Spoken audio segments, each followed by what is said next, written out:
adanya perjanjian antara Pak Prabowo sama Pak Anies Oh, soal yang di pilpres. podcast. Iya, yang di podcast. Em, menurut saya karena itu perjanjiannya.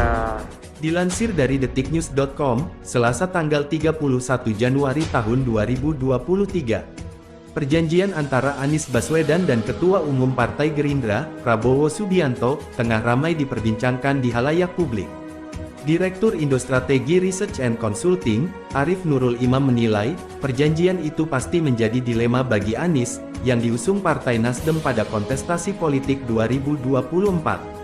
Untuk diketahui, perjanjian itu diungkap oleh Wakil Ketua Dewan Pembina Partai Gerindra Sandiaga Uno, yang menyebut, bahwa perjanjian atau kesepakatan terkait pemilihan Presiden 2024, antara Prabowo Subianto dengan Anies Baswedan, adalah perjanjian tertulis yang masih berlaku hingga Pilpres 2024, dilengkapi materai dan disimpan oleh dua petinggi Gerindra, Fadlizon dan Sukmi Dasko Ahmad. Saya mengarahkan sih, supaya dari podcast itu ada podcast lanjutan, karena kalau misalnya bentuk fisiknya sendiri itu kan tentunya perjanjian yang ditandatangani tiga pihak, saya, Pak Prabowo dan Pak Anies, dan saat itu yang ngedraft dan ditulis tangan sendiri oleh Pak Fadlizon, dan setahu saya sekarang juga dipegang oleh Pak Dasko. Sandiaga menjelaskan, bahwa perjanjian itu legal, diteken oleh dirinya di atas materai dengan Prabowo dan Anies, pada September tahun 2016 lalu, malam sebelum pendaftaran Pilgub DKI tahun 2017, hal itu diungkapkan Sandiaga Uno, saat menjadi tamu di akun YouTube Akbar Faisal, Minggu, tanggal 29 Januari tahun 2023. Bangsa dan negara, kepentingan saat itu kita mencalonkan, kepentingan apa yang Pak Prabowo harapkan kepada kita berdua, dan ada poin-poin. Bermaterai Pak perjanjian itu. Perjanjian itu sih legal, kan ada tanda tangan bertiga, dan seingat saya ada materainya. Dalam video itu, Akbar Faisal bertanya, soal beredarnya potongan video Anies yang mengatakan, bahwa ia tak akan maju di Pilpres 2024, jika Prabowo juga ikut maju sebagai capres. Hal tersebut menjadi dilema bagi Anies, yang saat ini mencalonkan dirinya di Pilpres 2024, yang jika Anies tetap maju, maka publik pun akan menilai dirinya sebagai pengkhianat terhadap Prabowo Subianto.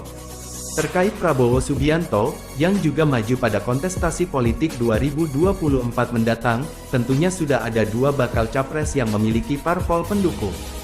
Sementara dalam konteks Anies dan Prabowo, ini tentu menimbulkan dilema bagi Anies, karena ketika maju Pilkada DKI Jakarta yang diusung oleh Gerindra, dengan kesepakatan perjanjian Anies kepada Gerindra, bahwa 2024 mendatang, ia tidak akan menjadi lawan Prabowo. Perjanjian ini, pastinya berpotensi menimbulkan persepsi buruk di mata publik, bahwa Anies ingkar janji pada Prabowo, dan akan menjadi kendala bagi Anies secara etik. Dengan demikian, publik akan menilai, bahwa Anies tak lebih hanyalah seorang politisi ambisius, yang secara etik, Anies telah ingkar janji pada janjinya sendiri pada Prabowo Subianto, seperti yang pernah ia katakan, untuk tidak akan menjadikan Prabowo sebagai lawan politiknya. Ketua Tim Anies Baswedan, Sudirman Said, menanggapi pernyataan Wakil Ketua Dewan Pembina Partai Gerindra, Sandiaga Salahuddin Uno, soal adanya perjanjian tertulis antara Anies Baswedan dengan Prabowo Subianto, yang menurut Sandiaga, dalam perjanjian itu ada klausul bahwa Anies tidak akan maju sebagai calon presiden, jika Prabowo juga menyalonkan diri di Pilpres 2024. Said mengaku, bahwa dirinya tidak pernah mendengar adanya perjanjian tersebut, tetapi menurut dia, perjanjian yang ada, adalah mengenai pembagian beban biaya kampanye pada pemilihan kepala daerah 2017 dengan Sandiaga Uno. Adapun Anies dan Sandi yang maju dalam pilkada sebagai pasangan gubernur dan wakil gubernur DKI Jakarta.